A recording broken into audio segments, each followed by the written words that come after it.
Presiden Prabowo Subianto menyatakan siap membantu warga Gaza yang terluka akibat serangan Israel untuk mendapat pengobatan di Indonesia. Tapi rencana ini mendapat pro kontra dari sejumlah pihak. Warga Gaza tak henti menanggung derita. Israel kembali melanjutkan agresi usai berakhirnya gencatan senjata. Tak ayal, jumlah korban terus bertambah. Bermaksud mengatasi krisis kemanusiaan, Presiden Prabowo menyatakan siap mengevakuasi warga Gaza yang terluka akibat serangan Israel untuk mendapat pengobatan di Indonesia. Kami siap mengevakuasi mereka yang luka-luka, mereka yang kena trauma, anak-anak yatim piatu, siapapun yang oleh pemerintah Palestina dan pihak-pihak yang terkait di situ. Mereka ingin dievakuasi ke Indonesia, kami siap akan kirim pesawat-pesawat untuk mengangkut mereka. Kita memperkirakan mungkin jumlahnya sekitar 1.000 untuk gelombang pertama. Namun rencana Presiden mendapat pro dan kontra dari sejumlah pihak. Wakil Ketua MUI, Anwar Abbas, meminta Presiden Prabowo Subianto mengkaji kembali kebijakan tersebut. Pasalnya, dengan membawa warga Palestina keluar Gaza, memudahkan Israel menguasai wilayah tersebut. Nah, ini yang kita lihat yang terlupakan atau terabaikan dan kurang terperhitungkan oleh Pak Prabowo. Di mana Donald Trump dan Benjamin Netanyahu sudah bertekad untuk mengusir rakyat Gaza. Netanyahu dan Donald Trump ingin supaya Gaza dikosongkan. Sehingga dengan demikian Gaza akan sepenuhnya dikuasai dan menjadi bagian dari Israel Raya yang sudah lama mereka cita-citakan. Oleh karena itu tindakan ini seperti pisau bermata dua ini. Di satu sisi dia baik, satu sisi dia buruk gitu kan. Tiba-tiba apa yang akan dilakukan? Sementara menurut pengamat Timur Tengah, Hasibullah Satrawi, rencana Presiden Prabowo soal warga Gaza tak cukup hanya sekadar niat baik. Lebih tepatnya tidak cukup. Niat baik sekarang ini tidak cukup. Atau dua syarat yang disampaikan oleh Bapak Presiden tidak lagi memadai. Tidak hanya butuh kesepakatan dan persetujuan dari para pihak di sekitar Palestina, dan ini sementara, tapi ditambah dengan dua lagi minimal, yaitu adanya kesepakatan secara waktu. Pertama adalah kapan Israel akan menghentikan Palestina. Dan yang kedua, syukur-syukur kalau komitmen dan diwujudkan kemerdekaan Palestina. Hanya dua hal itu yang akan membuat mereka yang berobat keluar ini, Mas Tifa, bisa kembali ke Palestina. Menurut Menteri Luar Negeri Sugiono, soal kepastian rencana Presiden Prabowo membawa warga Gaza ke Indonesia belumlah final. Sugiono bilang, Presiden Prabowo masih berkonsultasi dengan sejumlah pemimpin negara di kawasan Timur Tengah dan pemerintah Palestina. Dari awal juga kami sudah menyampaikan dari Kementerian Luar Negeri bahwa Indonesia tidak setuju dengan upaya relokasi paksa warga Gaza under any pretext dalam bentuk apapun. Semua ini dilakukan harus sukarela dan harus dengan persetujuan dari semua pihak yang ada di Palestina. Kita masih berkonsultasi, beliau masih berkonsultasi dengan pemimpin-pemimpin di kawasan ini. Hasil konsultasi itulah nanti kemudian jadi pertimbangan untuk keputusan terakhirnya seperti apa. Dari situlah kemudian mekanisme dijalankan berdasarkan kesepakatan semua pihak. Publik tentu berharap niat baik Prabowo membantu mengatasi krisis kemanusiaan di Gaza jangan sampai berlawanan dengan harapan warga Palestina di Gaza. Tim Liputan, Kompas TV.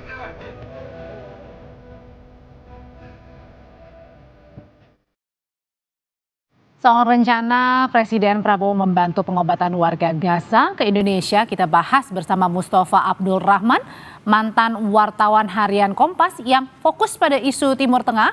Selamat malam, Mas Mustafa. Selamat malam. Iya, sudah bergabung juga dengan Dr. Tonggo Meti Francisca, adalah Ketua Emergency Medical Team ke-8 Mercy Indonesia yang saat ini berada di Gaza. Malam, Dokter.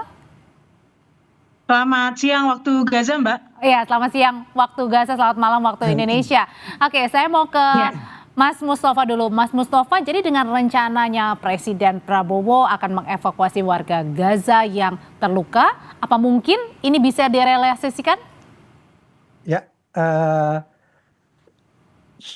pertama ya atau di satu pihak saya ingin melihat niat baik dulu dari pemerintah Indonesia untuk mengevakuasi warga jalur Gaza ke Indonesia. Ini mungkin patut diapresiasi ya. Patut diapresiasi apalagi sekarang Presiden Prabowo turun tangan sendiri dengan melakukan kunjungan ke 5 negara Arab ya. Nah, ini untuk pertama kalinya terjadi setelah sekian dekade mungkin yang tidak dilakukan oleh presiden sebelumnya. Ya, maka ini kita anggap sebagai niat baik. Ya. Oke. Tapi niat baik itu ini tidak cukup seperti dikatakan tadi ada pengamat Hasbullah Satrawi, kemudian sebelumnya juga dari MUI ya. MUI. Niat baik ini tidak cukup. Kenapa? Atau ini menjadi sangat sulit kalau kita melihat peta konstelasi politik di Timur Tengah saat ini yang sangat sulit khususnya menyangkut Palestina. Nah, seperti kita ketahui ya bahwa ada 2 agenda besar yang saling bertarung di Timur Tengah saat ini dan sampai saat ini adalah mengalami jalan buntu, yaitu adalah proyek relokasi warga jalur Gaza yang berjumlah 2, juta itu yang diusung oleh Presiden Trump kemudian didukung oleh Perdana Menteri Israel Benjamin Netanyahu. Ya. Nah, proyek ini kan diluncurkan atau disampaikan oleh Trump segera setelah dia menjabat Presiden Amerika pada akhir Januari atau tepatnya pada awal Februari. Trump secara mengejutkan dunia ini tiba-tiba mau merelokasi sebanyak 2, juta jiwa ke Mesir dan Jordania, tapi ditolak keras kan sama Mesir dan Jordania. Kemudian Mesir untuk menghadapi Amerika ya karena ini negara besar, dia minta bantuan negara Arab lain. Kemudian ada pertemuan terbatas pemimpin Arab di Riyadh pada akhir Februari. Kemudian dilanjutkan oleh KTT Liga Arab pada 4 Maret di Kairo yang salah satu rekomendasinya adalah menolak keras relokasi warga jalur Gaza ke Mesir dan Jordania. Tapi Trump kemudian di belakang Israel itu ya, artinya Mas Mustafa sebelum sampai ke sana nanti dilanjutkan, saya mau tanya dulu nih ke Dokter Tonggo yang berada di Gaza. Dokter Tonggo, sebenarnya rencana Presiden Prabowo ini, Dokter Meti, ini sudah diketahui belum? Atau sudah ada dengar desus-desus kan oleh warga Gaza di sana? Ya, baik. Sebelumnya memang justru kabar setelah Bapak Presiden berbicara di depan umum itu justru yang membuat ramai masyarakat Gaza di sini. Kebetulan posisi kami tim Mercy ini berada di daerah utara ya, di daerah Gaza Utara dekat Beit Lahia, dekat dengan Rumah Sakit Indonesia. Jadi kami otomatis juga banyak berkomunikasi dengan orang-orang medis yang di Rumah Sakit Indonesia. Jadi yang pasti sehari setelah Bapak Presiden berbicara di depan itu kemudian mereka menunggu. Kebetulan karena saya sebagai tim leader dari IMT 8, mereka menunggu saya untuk datang karena memang tiap hari memang kita pasti akan ke rumah sakit. Lalu pada saat saya datang mereka kemudian menunjukkan gambar Bapak Presiden. Mereka bilang bahwa ini kalian ya jadi mereka menganggap bahwa yang memberikan gagasan kepada Bapak Presiden adalah kami dari Mercy karena alasannya adalah kami yang ada di Gaza. Jadi itu konotasinya lebih positif atau negatif yang diterima oleh warga Gaza? Saya tidak bisa menyimpulkan ya Mbak. Tapi yang pasti yang saya katakan adalah mereka ingin garansi ada hitam di atas putih apabila mereka bisa kembali. Tapi saya bilang kalau memang tidak ada garansi untuk itu, apakah kalian mau keluar? Mereka bilang Jawabannya? tidak. Dengan dari apapun mereka bilang tidak. Oke. Kalau misalnya tidak ada garansi, mereka tidak mau keluar.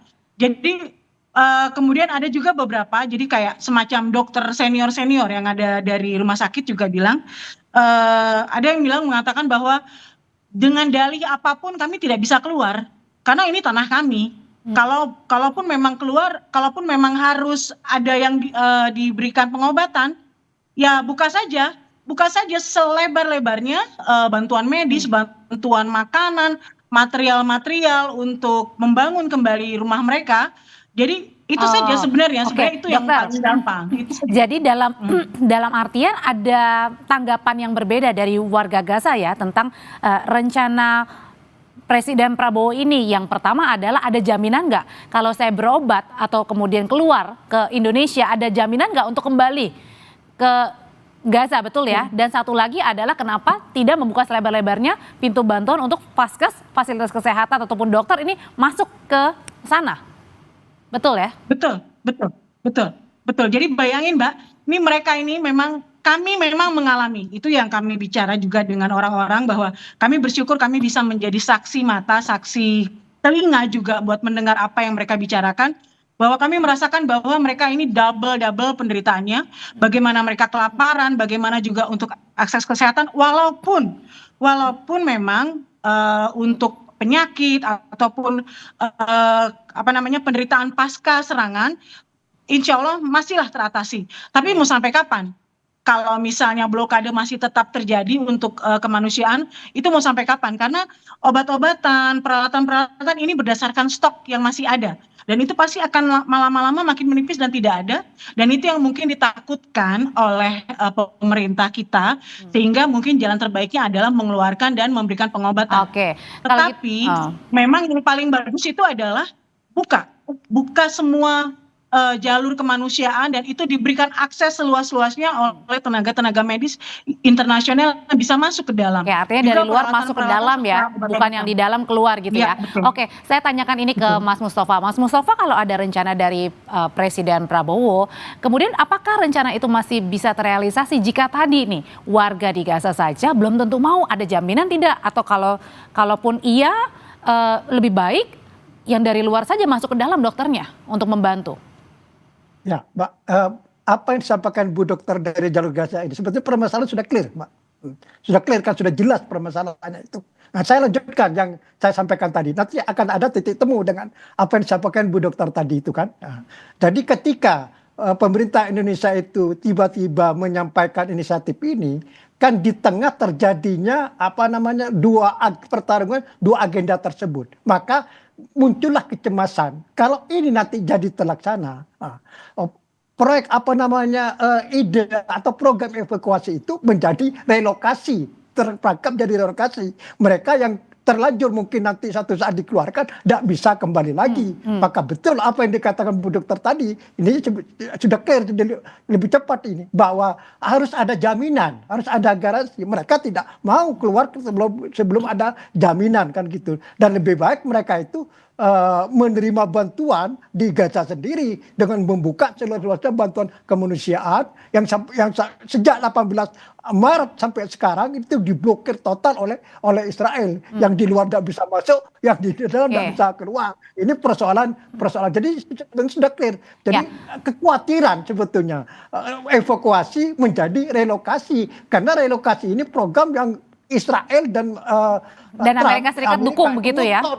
Ngotot supaya dilaksanakan dengan berbagai cara, bahkan mengancam Mesir segala, mengancam Jordania kalau tidak mau. Mas Mustafa, kalau gitu ini kan baru wacana, terus kemudian tadi Menlu Sugiono bilang ini nanti akan segera masih tahap konsultasi, dan kemudian juga mungkin akan meminta pandangan dari negara-negara Arab yang kemudian juga jadi tujuan lawatan dari Presiden Prabowo sekarang.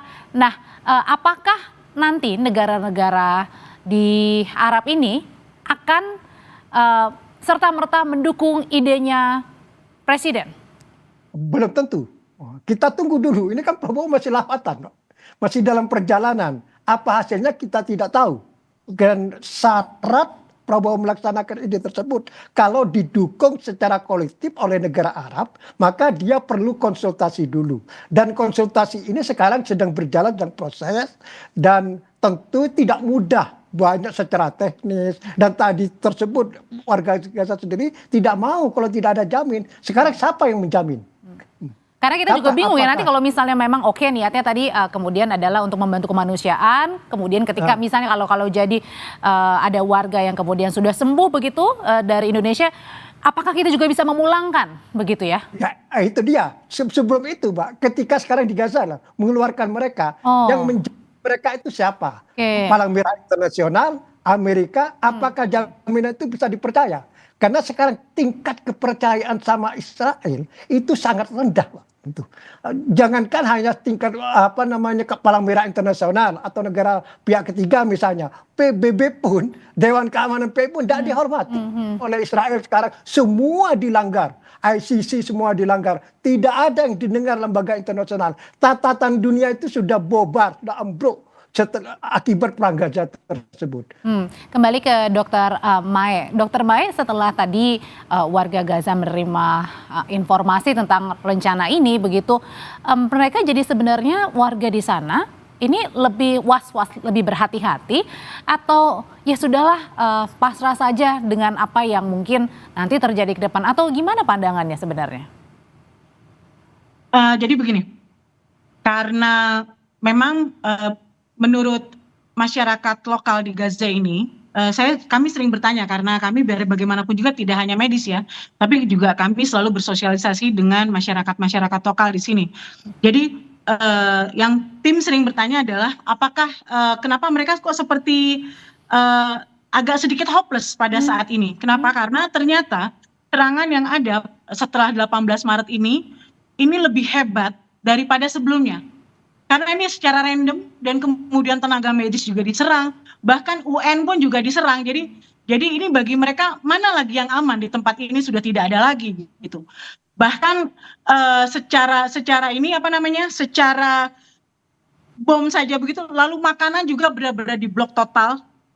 Tidak ada lagi semacam protein buat mereka, jadi yang ada adalah jadi mereka mungkin seperti kalau kita bahasa ininya, mereka dipaksa untuk menjadi vegetarian. Lalu kemudian pabrik roti tidak bisa memilih ya, dalam artian mau makan apa besok ya, syukur-syukur ada makanan yang dimakan apa saja gitu ya, yang penting masih bisa hidup gitu ya. Ya, tapi tidak itu juga Mbak, serangan-serangan bom yang selalu ada dan itu secara random. Itu juga kan bukan mereka, kami pun mengalami, tapi maksudnya ini kan masyarakat Gaza, kami mungkin insya Allah kalau memang keluar, lalu setelah sepeninggal kami yang memang informasi yang terbaru adalah untuk utara, itu yang tinggal adalah untuk internasional Malaysia dengan kita, Indonesia. Jadi bayangkan setelah ini kalau kita pun keluar dengan situasi begini, kami yakin mungkin akan bagi negara-negara yang mengirimkan timnya mungkin akan berpikir untuk mengirimkan sampai situasi membaik gitu. Lalu mereka bayangkan mereka di sini mata telinga mereka siapa lagi gitu kalau bukan kami.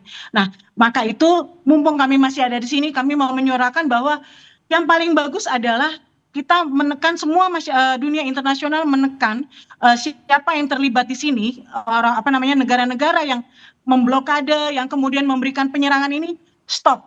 Dua itu sebenarnya yang penting untuk saat ini yang diperlukan oleh masyarakat Gaza. Oke, balik lagi ke Mas Mustafa, sudah ada wacana begitu ya, wacana Mas Mustafa. Nah, kalau gitu apa yang harus dilakukan ke depannya nih dengan wacana ini? Haruskah dilanjutkan atau?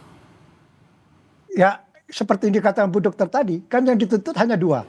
Jadi sekarang misi Presiden Prabowo yang sekarang berada di Timur Tengah, sekarang membangun kerjasama dengan negara-negara Timur yang dikunjungi untuk segera mencapai gencatan senjata di jalur Gaza tersebut. Jadi Indonesia harus bergabung dengan kekuatan regional dan internasional untuk bersama-sama mencapai segera gencatan senjata tersebut dan membuka blokade itu. Seperti diketahui ya, nanti bulan Juni akan ada konferensi internasional tentang Palestina yang dipimpin bersama oleh Prancis dan Arab Saudi yang rencananya akan digelar di kota New York. Dan pada saat itu rencana nanti Prancis akan mengakui negara Palestina. Maka dalam konteks ini hendaknya Indonesia ini bergabung dengan negara ini untuk sama-sama menekan Amerika khususnya agar segera tercapai gencatan senjata di jalur Gaza ini.